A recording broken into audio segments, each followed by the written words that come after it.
Welcome to the Share Chair podcast, where we tell each other's stories and learn from listening. Well, Wencie, Robert Jan, welcome to the Share Chair podcast. Yeah, thanks for having us. This is really cool. So you guys are in, you're 16? 15? I'm 15. I'm 16 years old. 16. Yeah.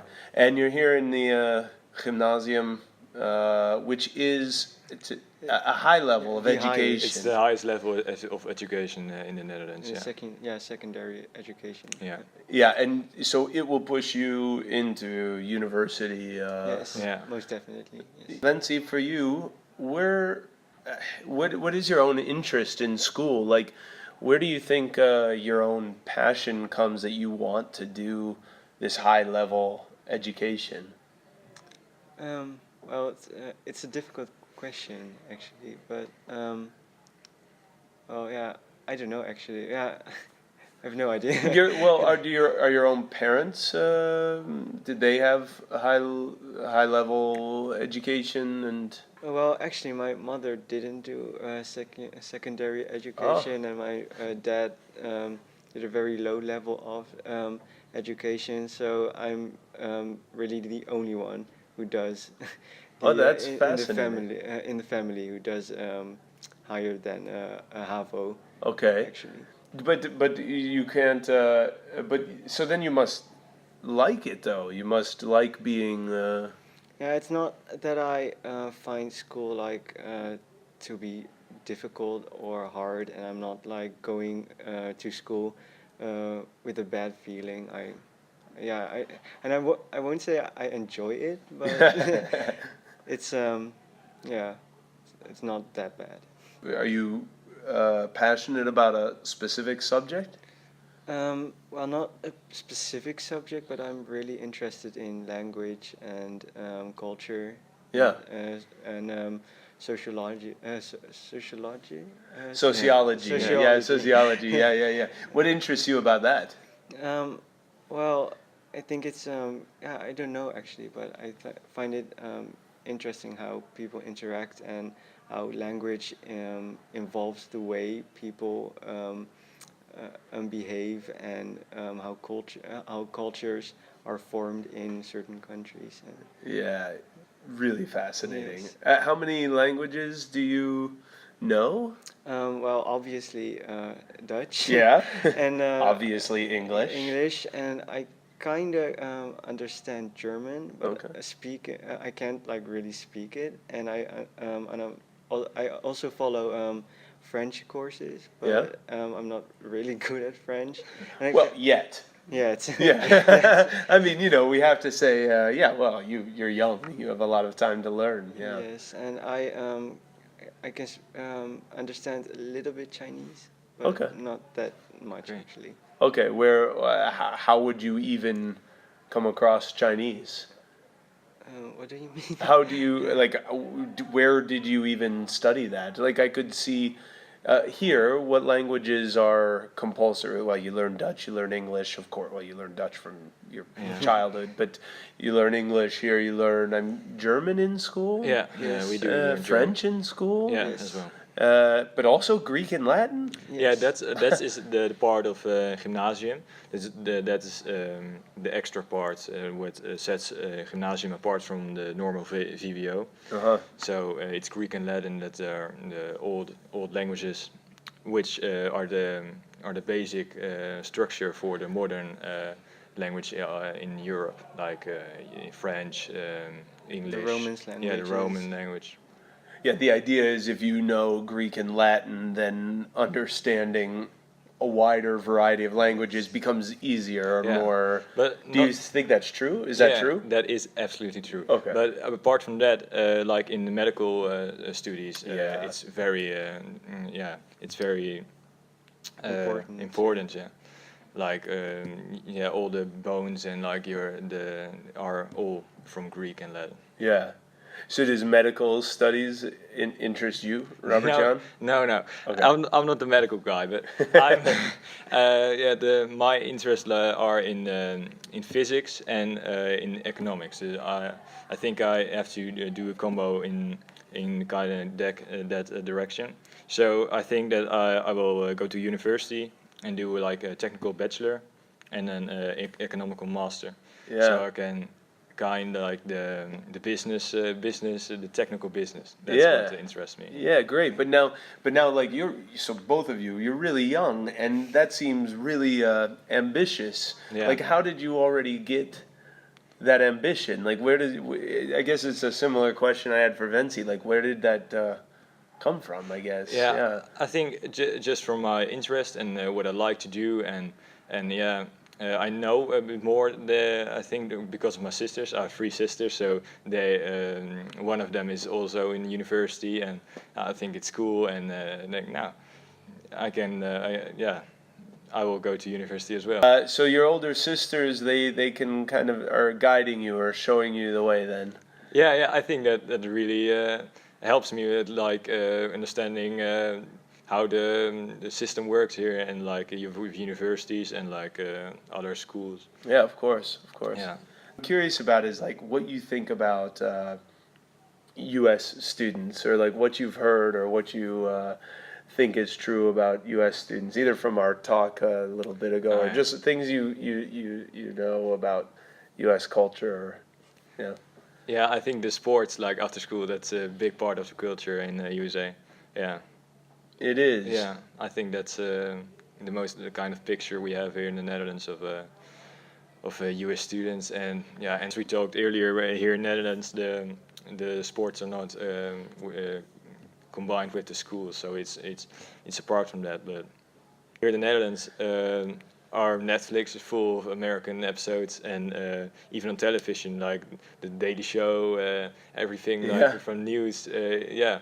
Is in English and yeah, it's in English, yeah. and it is the topics are always America and See, especially as somebody who's interested in sociology, how do you understand that? Like, where do you think that mentality comes from? Or maybe a better question is, how do you see that in your own life, this tolerance?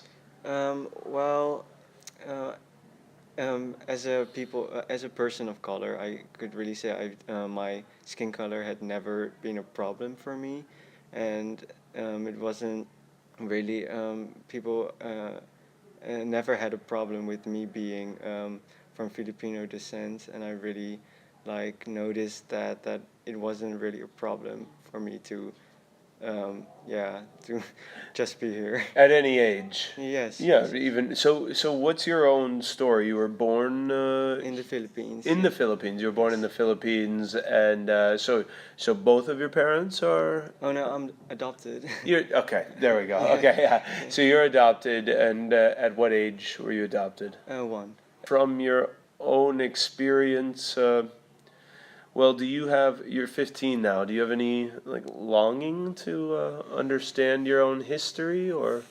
Well, I never had really this connection to the Philippines. I've always I've always identified myself as like Dutch, and I really like feel like I belong to like the Netherlands, and it really feels like my home. And as I said, the progressive culture in the Netherlands is something that really attracts me, and I don't feel like I need to trace down my roots or something, or need to go back. So. Okay. Robert Jan, when you hear Wencie talk about the tolerance of the culture, do you agree with that, or do you kind of go, well, or do you have a different take? Yeah, I think I think it's true. I think the Dutch people are very tolerant, and we actually learned it in the history lessons that the Dutch didn't care that much, because one explanation was that the Dutch traded with the Japanese because they were not interested in making the Japanese Christian, but But yeah, they don't mind what the Japanese did. They just want to trade goods. Yeah. But the other countries like Spain, they wanted to make Japanese Christian, and so the Dutch people don't mind what you do if they can trade. Yeah. It's really a high level of tolerance, I think. And do you think that's true in modern day as well? Yeah. You think that's Yeah. you see that even in your own school? Yes, even though I notice like these far right politicians really feel come up and rise a little bit, and it becomes a little bit more popular. But I'd still say the Netherlands is very tolerant, relatively, if you compare it to other countries in Europe. So these far right politicians, how are they gaining? Like, what are they saying that gains them some popularity? Saying, especially now about the crisis, like the refugees crisis. Yeah. They're really taking advantage of that as portraying it as something bad, and I think people are, especially in like these times where people are like in panic, what to do with the refugees. It's really they really took advantage of that and tried to demonize all the refugees, and that helped them gaining this popularity. Of issues with bullying or pesting, or do you not? No. Yeah. No, actually, I think in this school there is not a lot of bullying. I think, but that is maybe because this school is like the higher level education, so more white people are in the same place. That's what I think, and that people can relate to each other more. So. But I think our this school is like very diverse if you compare it to other schools, and I think that's maybe the reason why it's the level of bullying is so low, because we are like forced to be with one another, and we are like used to something different and such, because in the Netherlands we have like a lot of Christian only schools, and I think that really